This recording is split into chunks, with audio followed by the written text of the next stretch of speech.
अस्सलाम वालेकुम, मेरा नाम डॉक्टर अवैस अनवर है और फर्स्ट ईयर बायोलॉजी के अंदर आपको पता है कि हमने चैप्टर नंबर 11 स्टार्ट किया था। एक वीडियो में बना चुका हूँ इसके ऊपर, जिससे हमने इंट्रोडक्शन की बात की थी बायो एनर्जेटिक्स से रिलेटेड। आज हमने बात करनी है फोटोसिंथेसिस की, और फोटोसिंथेसिस डिटेल में तो एक्सप्लेन नहीं करूँगा मैं अभी, वो इंशाल्लाह नेक्स्ट वीडियो के अंदर स्टार्ट होगा। फिलहाल हमने बात करनी है उसके रिएक्टेंट्स से, थोड़ी सी बेसिक डेफिनेशन की बात करेंगे और उसके रिएक्टेंट्स की और प्रोडक्ट की। कोई भी जो प्रोसेस होता है उसके अंदर कोई स्टार्टिंग मटेरियल होता है जो रिएक्शन से पहले होता है, और उसके बाद कोई ना कोई उसके अंदर एंड प्रोडक्ट बनता है। तो जो स्टार्टिंग मटेरियल होता है वो रिएक्टेंट कहलाता है, और जो एंड में बनता है वो हमारे पास प्रोडक्ट कहलाता है। तो फोटोसिंथेसिस भी एक ऐसा प्रोसेस है जिसमें कुछ ना कुछ मटेरियल स्टार्ट में मौजूद होता है रिएक्टेंट के तौर पे, और फिर इन दी एंड जो है वो हमें कोई ना कोई प्रोडक्ट मिलता है। तो हमने उस पर बात करनी है। देखिए भाई, ऑर्गेनिजम्स के पास चूंकि बायो एनर्जेटिक्स एनर्जी के कन्वर्जन, एनर्जी के ट्रांसफर से डील करता है, तो अल्टीमेट सोर्स मैंने पिछली वीडियो के अंदर भी बताया था कि हमारे पास सनलाइट है। सन जो है हमारे पास एनर्जी का अल्टीमेट सोर्स है। मेन जो एनर्जी आ रही है वो सन से आ रही है। अब कुछ ऑर्गेनिज्म ऐसे हैं कि जिनके पास ये एबिलिटी है कि वो इस सनलाइट को ट्रैप कर सकते हैं, इस सनलाइट को एब्जॉर्ब करके इसे केमिकल एनर्जी के अंदर कन्वर्ट कर सकते हैं, या इससे फूड मैन्युफैक्चर कर सकते हैं। ये ऑर्गेनिजम्स कहलाते हैं ऑटोट्रॉफिक, या ये फोटोसिंथेटिक कहलाते हैं। कौन कौन आता है इसके अंदर? प्लांट्स आते हैं, एल्गी आते हैं, एल्गी आते हैं, और फोटोसिंथेटिक बैक्टीरिया आते हैं, और ये जो प्रोसेस करते हैं उसका नाम है फोटोसिंथेसिस। इसी की हमने बात करनी है। तो हमारे पास यहाँ पे 3 डेफिनेशंस आपको मिल जाएंगी फोटोसिंथेसिस की। वन बाय वन इन्हें गो थ्रू करते हैं on the basis of end product. ठीक है, जो आखिर में चीज़ बन रही है उसकी बेसिस के ऊपर फोटोसिंथेसिस को कैसे डिफाइन करते हैं ये। It is the formation of carbon containing compound. कौन है भाई कार्बन कंटेनिंग कंपाउंड? ग्लूकोज। ठीक है, ये एंड प्रोडक्ट की बात हो रही है, तो एंड प्रोडक्ट ग्लूकोज होता है, which is a carbon containing compound from carbon dioxide and water. जाहिर सी बात है ये दो चीज़ें मिलाते हैं हम, कार्बन डाइऑक्साइड और वाटर, इससे ग्लूकोज बनाते हैं।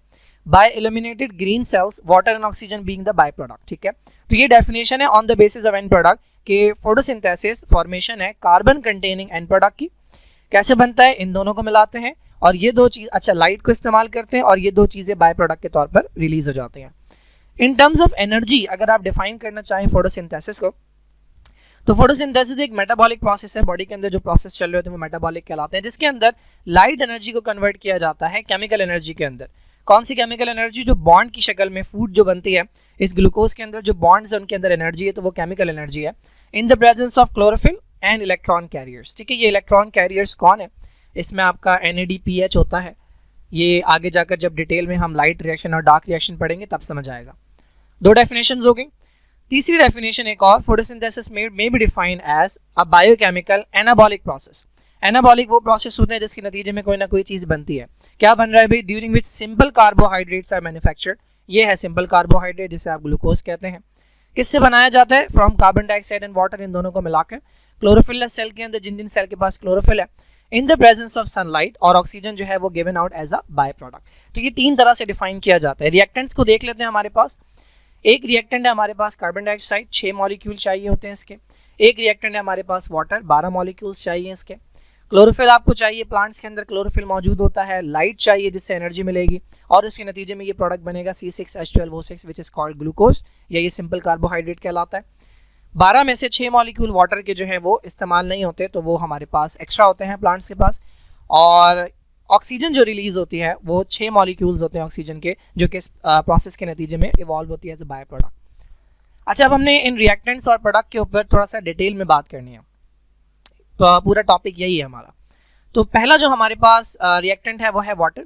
वाटर कहाँ से आता है भाई? तो प्लांट्स के अंदर वाटर जो है वो सॉइल से ये एब्जॉर्ब करते हैं। प्लांट्स के पास जो रूट्स होती हैं वो इस एब्जॉर्प्शन के काम आती हैं, और जब रूट्स के अंदर पानी आ जाता है उसके बाद पूरे प्लांट तक सप्लाई करने की जिम्मेदारी कुछ पाइप्स की होती है, जिन्हें हम जाइलम कहते हैं। रोल क्या होता है वाटर का, ये हम अभी डिस्कस करते हैं।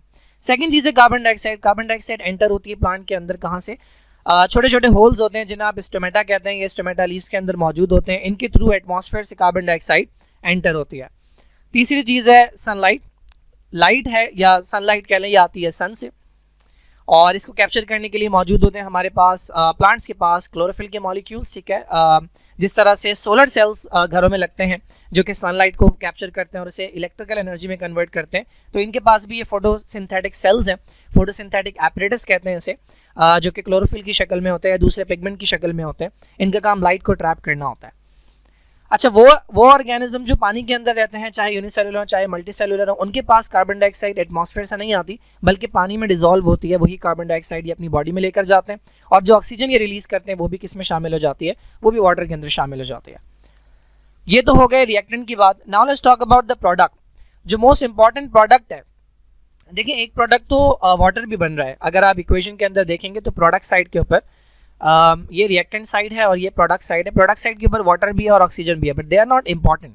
Important product is this one. So most important product जो है वो है हमारे पास ग्लूकोज, ठीक है। अब ये ग्लूकोज वो फंडामेंटल मटेरियल है, वो स्टार्टिंग मटेरियल है कि जिससे आपके बाकी मॉलिक्यूल बनते हैं। अब ये बन कहाँ रहा है, ये हो कहाँ रहा है काम? फोटोसिंथेसिस कौन से ऑर्गेनल के अंदर होता है?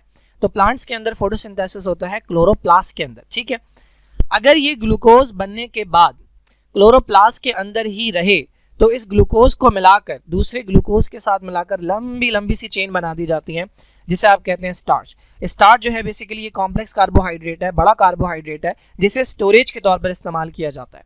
जिस तरह आपकी और मेरी बॉडी के अंदर अगर ग्लूकोज ज़्यादा होता है खाने के बाद, तो बॉडी जो है वो इसे स्टोर करती है in the form of glycogen. तो जिस तरह ग्लाइकोजन एक लंबी सी चेन होती है ग्लूकोज की, बिल्कुल इसी तरह प्लांट्स के अंदर लंबी सी चेन को स्टार्च कहता है। तो एक तो ग्लूकोज का इस्तेमाल क्या है, इसे स्टोर किया जाता है in the form of starch. अगर ये क्लोरोप्लास्ट से बाहर आ जाए, कहाँ आ जाए? साइटोसोल के अंदर, यानी साइटोप्लाज्म का जो लिक्विड पोर्शन होता है, तो वहाँ ग्लूकोज को, थोड़ा ग्लूकोज कन्वर्ट किया जाता है इसके आइसोमर के अंदर, जिसका नाम है फ्रक्टोज, और इन दोनों को मिलाने के बाद बनता है सुक्रोज।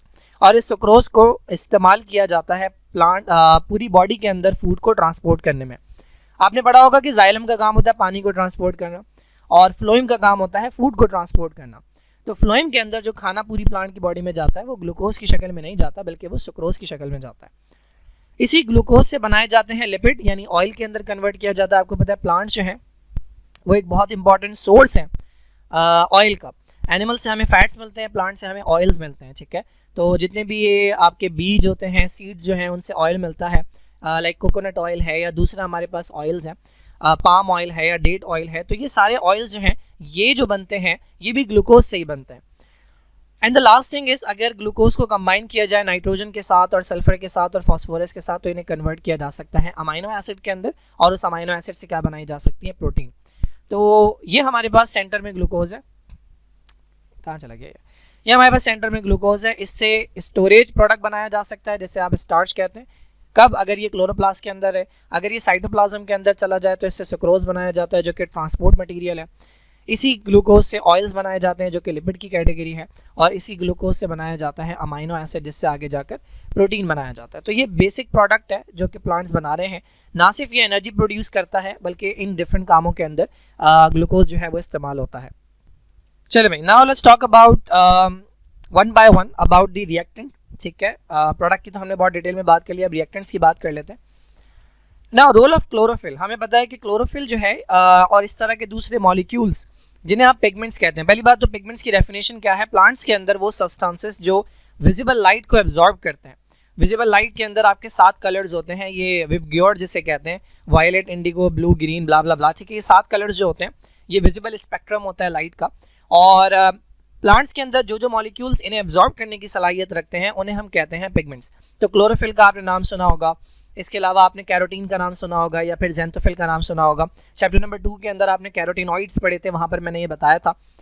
तो ये तमाम जो हैं ये पिगमेंट्स कहलाते हैं, क्योंकि इनमें लाइट के किसी न किसी कलर को एब्जॉर्ब करने की एबिलिटी होती है।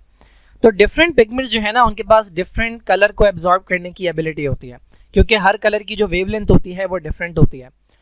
तो प्लांट्स के अंदर क्लोरोफिल भी होते हैं और दूसरे पिगमेंट हैं जो कि रिएक्टेंट के तौर पर इस्तेमाल होते हैं। खाली क्लोरोफिल नहीं होता, बल्कि क्लोरोफिल के साथ और भी मॉलिक्यूल्स हैं जो काम करते हैं, लेकिन मोस्ट इंपॉर्टेंट जो है हमारे पास वो क्लोरोफिल है। क्लोरोफिल के बाद एक और होता है जो कि बहुत इंपॉर्टेंट होता है इस प्रोसेस के अंदर, यानी लाइट एनर्जी को केमिकल एनर्जी में कन्वर्ट करने में, दैट इज कॉल्ड कैरोटीनॉइड, ठीक है। अच्छा, हमें कैसे पता कि अगर आप लीफ को देखें तो लीफ तो आपको ग्रीन नजर आता है, ठीक है। तो आपको पता है कि क्लोरोफिल जो है वो ग्रीनिश होता है, तो लीफ तो आपको ग्रीन नजर आ रहा है, इसका मतलब लीफ के अंदर सारा का सारा क्लोरोफिल है। ऐसा नहीं होता, लीफ के अंदर और भी पिगमेंट्स मौजूद होते हैं। कैसे पता? तो एक एक्सपेरिमेंट करवाया जाता है फर्स्ट ईयर बायोलॉजी के स्टूडेंट्स को, जिसे हम कहते हैं क्रोमेटोग्राफी। अब ये पेपर क्रोमेटोग्राफी के अंदर करते क्या है, एक पत्ता लेते हैं, उसे पीसते हैं, एक बर्तन के अंदर उसे पीसते हैं, उसके अंदर फिर ये डालते हैं एसीटोन, ये एक केमिकल है, उसके बाद फिल्टर करते हैं, तो जो लिक्विड आता है वो ग्रीन कलर का ही होता है। लेकिन जब उसके अंदर एक पेपर रखते हैं, जैसे क्रोमेटोग्राफिक पेपर कहते हैं, तो आपको नजर आता है कि उस पेपर के ऊपर, ये पेपर है अगर पेपर की स्ट्रिप है, तो उसके ऊपर आपको डिफरेंट कलर के बैंड्स नजर आते हैं, ठीक है। ये एक बैंड आपको नजर आ गया, फिर ये येलो कलर का एक बैंड नजर आ गया, उसके बाद ये एक और बैंड नज़र आ गया। तो ये जो डिफरेंट बैंड्स आपको नज़र आ रहे हैं ये बेसिकली डिफरेंट कलर्स हैं जो कि अपने वेट के मुताबिक या अपने साइज़ के मुताबिक इसके ऊपर चढ़ रहे हैं। तो इससे पता लगता है कि प्लांट के अंदर, लीफ के अंदर सिर्फ एक तरह का पिगमेंट मौजूद नहीं है, सिर्फ क्लोरोफिल मौजूद नहीं है। हालांकि नज़र क्लोरोफिल आ रहा होता है, लीव्स ग्रीन नज़र आ रहे हैं, तो इसका रीज़न ये है कि क्लोरोफिल एबंडेंस में होता है, क्लोरोफिल बहुत ज़्यादा होता है। ये ऐसे है कि जैसे मैं बहुत बारीक सा हूँ, मेरे सामने अगर कोई शख्स जो हेल्दी सा वो खड़ा हो जाए तो मैं नज़र नहीं आऊँगा, लेकिन इसका मतलब ये नहीं है कि मैं हूँ नहीं, मैं पीछे मौजूद हूँ, लेकिन चूंकि वो शख्स इतना हेल्दी है तो मैं बिल्कुल उसके पीछे छुप गया हूँ।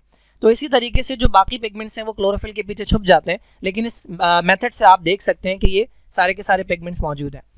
तो ये कुछ नेम्स हैं एमसीक्यू के हवाले से। कैरोटीन, इनके कलर्स यहाँ लिखे हुए हैं। तो कैरोटीन जो है वो ऑरेंज कलर देगा, फेलियोफाइटिन जो है ये ग्रे कलर का होता है, जेंथोफिल जो है ये येलो कलर का होता है, क्लोरोफिल ए जो है ये ब्लू ग्रीन कलर का होता है, और क्लोरोफिल बी जो है ये येलोइश ग्रीन होता है।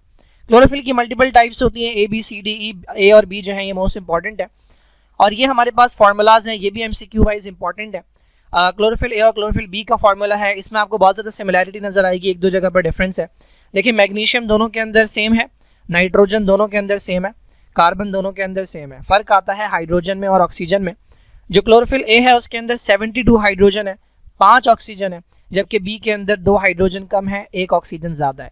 तो ये एमसीक्यू के हवाले से फार्मूला जो है वो आप याद रख लें। यहाँ पर इन्होंने और वाजे किया है कि क्लोरोफिल ए जो है वो ऑलमोस्ट आइडेंटिकल होता है, वो हमें फार्मूला से नज़र आ रहा है ऑलमोस्ट आइडेंटिकल है, लेकिन इसका इसका जो स्ट्रक्चर है, ए और बी का जो स्ट्रक्चर है वो थोड़ा सा डिफरेंट है, और यही वजह है कि इनका जो कलर आ रहा है वो डिफरेंट है। मैंने आपको बताया कि क्लोरोफिल ए जो है वो ब्लूइश ग्रीन है, जबकि क्लोरोफिल बी येलोइश ग्रीन है। तो ये जो थोड़ा बहुत डिफरेंस आ रहा है ये डिफरेंट लाइट की वेवलेंथ की वजह से आ रहा है, क्योंकि इनके स्ट्रक्चर के अंदर थोड़ा सा डिफरेंस आ जाता है। ये बुक की डायग्राम है क्लोरोफिल ए की। तो ये अजीब सा मॉलिक्यूल है, कुछ याद नहीं रखना आपने इससे, बस इतना याद रखना है कि इसके सेंटर के अंदर मैग्नीशियम मौजूद होता है जो कि इसके कलर के लिए रिस्पॉन्सिबल है। चैप्टर नंबर 12 के अंदर आप पढ़ेंगे कि मैग्नीशियम की कमी जब होती है तो प्लांट्स अपना ग्रीन कलर लूज करने लगते हैं, क्योंकि जाहिर है मैग्नीशियम सेंटर के अंदर मौजूद है, अगर मैग्नीशियम नहीं होगा तो क्लोरोफिल नहीं बनेगा। सिमिलरली एक और बात यहाँ से याद रखनी है आपने, वो है ये नाइट्रोजन। क्लोरोफिल के अंदर नाइट्रोजन भी पाया जाता है, तो नाइट्रोजन की भी जब कमी होती है तो उसके अंदर भी प्लांट जो है वो अपना कलर लूज करने लगते हैं। क्लोरोफिल नहीं होगा तो जाहिर है फोटोसिंथेसिस नहीं हो सकेगा। अच्छा, अब ये जो क्लोरोफिल है और ये जो दूसरे पिगमेंट्स हैं ये एक तरह का ना ग्रुप बनाते हैं, एक तरह की फैमिली बनाकर रहते हैं, उस फैमिली को हम कहते हैं एंटेना कॉम्प्लेक्स। जिस तरह आप हैं, आप एक इंडिविजुअल हैं, लेकिन आप अकेले नहीं रहते, आप हैं, आपके साथ आपके फादर हैं, आपकी मदर हैं, बहन भाई हैं, मिलकर रहते हैं। तो ये बेसिकली एक फैमिली बनती है जिसे हम कहते हैं एंटेना कॉम्प्लेक्स। इस एंटेना कॉम्प्लेक्स के अंदर क्या होता है, कुछ 100 के करीब क्लोरोफिल ए के मॉलिक्यूल होते हैं, कुछ 100 के करीब क्लोरोफिल बी के मॉलिक्यूल होते हैं, और कुछ कैरोटिनॉइड के मॉलिक्यूल्स होते हैं। तो बहुत सारे क्लोरोफिल ए, बहुत सारे क्लोरोफिल बी और बहुत सारे कैरोटिनॉइड के मॉलिक्यूल जब मिल जाएं तो एक गुच्छा बन जाता है, ग्रुप बन जाता है, and that group is known as antenna complex. इस तरह के बहुत सारे एंटेना कॉम्प्लेक्स मिल जाएं, ठीक है, इस तरह के बहुत सारे एंटेना कॉम्प्लेक्स मिल जाएं और एक स्पेशल एरिया हो, एंटेना कॉम्प्लेक्स के साथ एक और स्पेशल एरिया हो जाए, इस स्पेशल एरिया को हम नाम देते हैं रिएक्शन सेंटर का। यहाँ पर भी क्लोरोफिल होता है बट थोड़ा सा डिफरेंट होता है बाकी क्लोरोफिल से। तो एक तो एंटेना कॉम्प्लेक्स हो गए और दूसरा रिएक्शन सेंटर हो गया। इसको मिलाकर ये जो बड़ा खानदान बना है ना, इस बड़े खानदान को हम कहते हैं फोटो सिस्टम। ठीक है, तो दो टर्म्स हैं हमारे पास, एक टर्म है antenna complex, chlorophyll A, chlorophyll B और कैरोटिनॉइड के जो मॉलिक्यूल्स हैं, ये जो छोटी फैमिली बना रहे हैं, ये एंटेना कॉम्प्लेक्स है। So this is antenna complex, this is antenna complex, this is antenna complex. और उसके बाद मल्टीपल एंटेना कॉम्प्लेक्स और उसके साथ एक अदद रिएक्शन सेंटर, एक अदद रिएक्शन सेंटर और मल्टीपल एंटेना कॉम्प्लेक्स जब मिल जाते हैं तो एक बड़ा खानदान बनता है, and that big huge family is called photo system. Book की अगर आप डायग्राम देखें तो ये आपको जो नजर आ रहा है ये पूरा एक फोटो सिस्टम है। इस फोटो सिस्टम के अंदर ये एक एक सर्कल जो आपको नजर आ रहा है, this is one antenna complex, this is another antenna complex, another antenna complex, another antenna complex. और ये जो एरिया आपको नजर आ रहा है, ये area, this area is known as reaction centre. एक तो यहाँ पर रिएक्शन सेंटर, ये पूरा एरिया रिएक्शन सेंटर है, ये पूरा एरिया। एक तो इस रिएक्शन सेंटर के अंदर स्पेशल वाला क्लोरोफिल का मॉलिक्यूल होता है, मैं बताऊंगा इसकी स्पेशलिटी क्या है। और उसके साथ साथ एक और इसके अंदर मॉलिक्यूल होता है जिसे हम कहते हैं प्राइमरी इलेक्ट्रॉन एक्सेप्टर। ठीक है, इसकी अगर कलर डायग्राम दिखाऊं मैं, so this whole is the photosystem. ठीक है, ये बड़ी फैमिली है, इसके अंदर ये antenna complex, antenna complex, antenna complex, ये पूरा एरिया जो है this area is reaction centre. यहाँ पर ये देखें इसका कलर आपको बाकी के कलर के हिसाब से डिफरेंट नजर आ रहा है क्योंकि यहाँ का जो क्लोरोफिल है वो बाकी एरिया के क्लोरोफिल से डिफरेंट होता है। ये रिएक्शन सेंटर का क्लोरोफिल है, ठीक है, ये खास है, ठीक है, ये वीआईपी है। और इसके साथ साथ एक बना हुआ है जिसे हम कहते हैं प्राइमरी इलेक्ट्रॉन एक्सेप्टर। इस रिएक्शन सेंटर की खासियत क्या है? इस रिएक्शन सेंटर की खासियत यह है कि यहाँ से रिएक्शन स्टार्ट होता है। देखें इस पूरे के पूरे सिस्टम का, फोटो सिस्टम का काम क्या है? जो लाइट पड़ती है इस इनमें से किसी भी मॉलिक्यूल के ऊपर जो लाइट पड़ती है उस लाइट के अंदर एनर्जी होती है।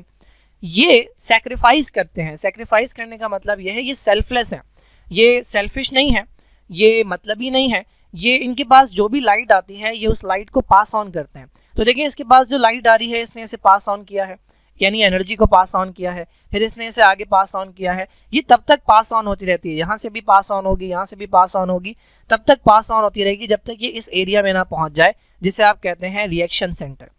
और जब रिएक्शन सेंटर के पास इतनी ज़्यादा एनर्जी आती है तो यहाँ के जो मॉलिक्यूल है, यहाँ का जो क्लोरोफिल है, उसका जो इलेक्ट्रॉन है वो औकात से बाहर हो जाता है।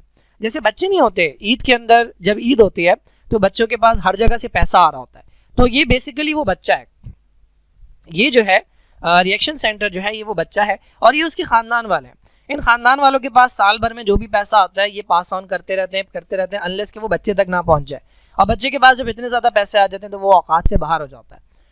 तो औकात से बाहर होते ही इसका जो इलेक्ट्रॉन है, जब ये औकात से बाहर होता है तो एक शख्स बैठा होता है यहाँ पे इसको रिसीव करने के लिए, ये कहलाता है प्राइमरी इलेक्ट्रॉन एक्सेप्टर। तो ये बेसिक ओवरव्यू है, डिटेल के अंदर हम बात करेंगे जब मैं लाइट रिएक्शन पढ़ाऊंगा।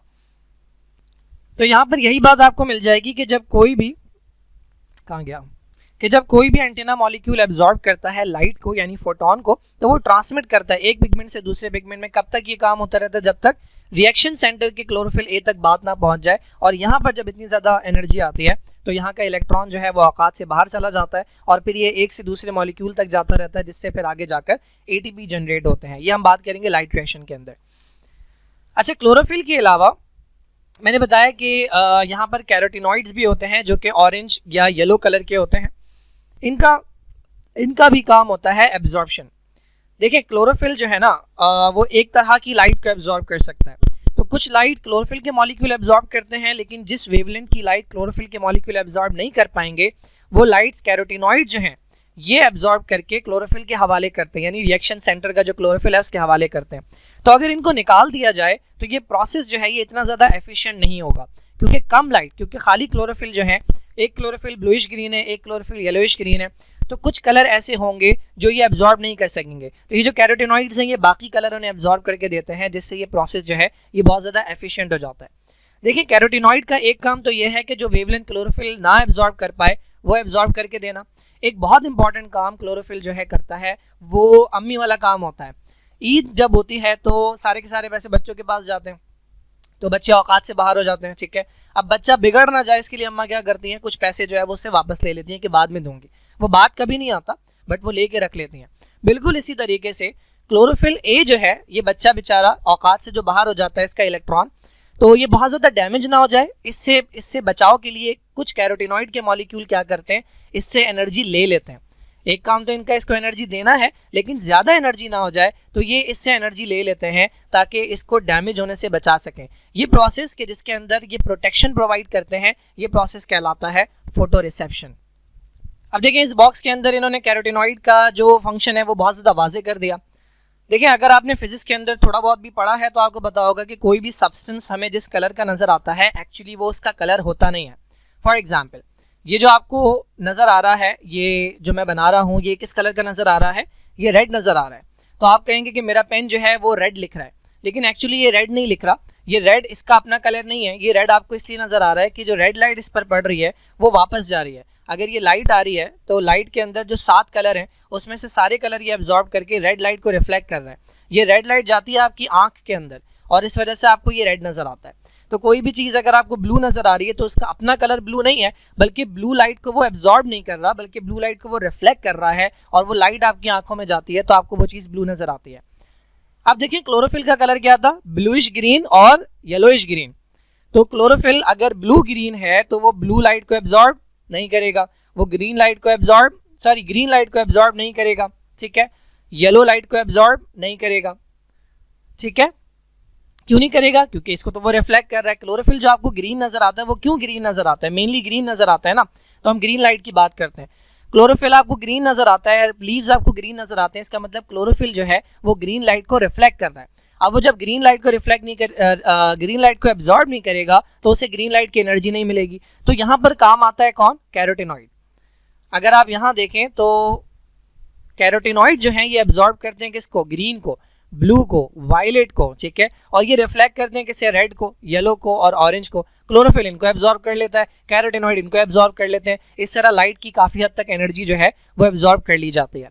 कैरोटीनॉइड का एक और काम क्या है? ये प्लांट के डिफरेंट पार्ट्स को कलर प्रोवाइड करते हैं, ठीक है। तो आपको जो ब्राइट कलर नजर आते हैं फ्रूट्स के अंदर या फ्लावर्स के अंदर या वेजिटेबल्स के अंदर, वो इन्हीं की वजह से होते हैं। कैरेट का जो रेड कलर है, डैफोडिल्स का जो कलर है, टोमेटोज का जो कलर है, या कॉर्न का जो कलर है, सीड का जो कलर है, ये सारे कलर्स कैरोटीनॉइड की वजह से होते हैं। तो ये हो गया हमारे पास रोल ऑफ क्लोरोफिल, ठीक है। काफी लंबी हो गई।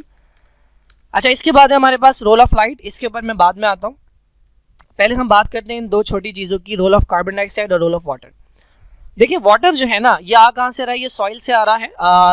रूट्स जो है एब्जॉर्ब करती हैं और जाइलम के थ्रू पूरी बॉडी में ट्रांसफर होता है प्लांट की। अब फोटोसिंथेसिस एक रिडॉक्स प्रोसेस है। रिडॉक्स का मतलब इसके अंदर ऑक्सीडेशन भी होती है और इसके अंदर रिडक्शन भी होती है। केमिस्ट्री में आपने पढ़ा होगा ऑक्सीडेशन और रिडक्शन 3 तरीकों से डिफाइन किया जाता है। यहाँ पर हम बात करेंगे इलेक्ट्रॉन की डेफिनेशन की। अगर किसी ये X एक मॉलिक्यूल है, ठीक है, इसमें से इलेक्ट्रॉन अगर मैं निकाल दूं, यानी इसका इलेक्ट्रॉन लॉस हो जाए, तो ये ऑक्सीडेशन कहलाता है, और अगर इसके अंदर इलेक्ट्रॉन ऐड किया जाए तो ये रिडक्शन कहलाती है, ठीक है। तो फोटोसिंथेसिस के अंदर दोनों काम हो रहे होते हैं। जाहिर है अगर एक मॉलिक्यूल में से इलेक्ट्रॉन निकलेगा तो उसमें ऑक्सीडेशन होगी, और अगर ये Y में शामिल हो गया तो इसमें रिडक्शन होगी। तो ये रिडॉक्स प्रोसेस है। अब इसके अंदर हाइड्रोजन चाहिए होता है, इलेक्ट्रॉन चाहिए होता है, तो ये हाइड्रोजन और इलेक्ट्रॉन प्रोवाइड करने के लिए हमारे पास मौजूद होता है वाटर। वाटर का मॉलिक्यूल जब स्प्लिट होता है तो इससे निकलते हैं 2 हाइड्रोजन के आयन, 2 निकलते हैं इलेक्ट्रॉन्स, और एक मॉलिक्यूल निकलता है, एक एटम निकलता है ऑक्सीजन का। यहाँ पे इन्होंने आधा मॉलिक्यूल लिखा हुआ है, ये एक ऑक्सीजन का एटम निकलता है। एक और मॉलिक्यूल वाटर का ब्रेक होगा तो फिर से हाफ मॉलिक्यूल निकलेगा, यानी एक और ऑक्सीजन का एटम, 2 हाइड्रोजन निकलेंगे और 2 इलेक्ट्रॉन निकलेंगे। ये दोनों जो ऑक्सीजन के एटम है ना, ये कंबाइन होकर बनाते हैं एक ऑक्सीजन का मॉलिक्यूल, और ये वो ऑक्सीजन है जो रिलीज हो जाती है। आपने स्टार्ट में देखा था कि प्रोडक्ट साइड के ऊपर ऑक्सीजन रिलीज हो रही थी, तो ये ऑक्सीजन आती है वाटर के ब्रेकडाउन से। कार्बन डाइऑक्साइड की जो ऑक्सीजन है वो रिलीज नहीं होती, वाटर की जो ऑक्सीजन है वो रिलीज होती है।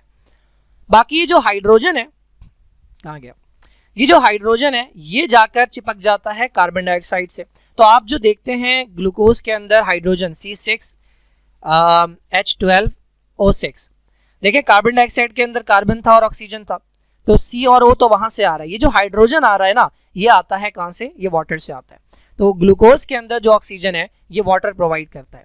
इसके अलावा मैंने आपको बताया था कि जब लाइट पड़ती है रिएक्शन सेंटर के ऊपर, जब लाइट पड़ती है तो इसका इलेक्ट्रॉन औकात से बाहर हो जाता है और इसको छोड़ के चला जाता है।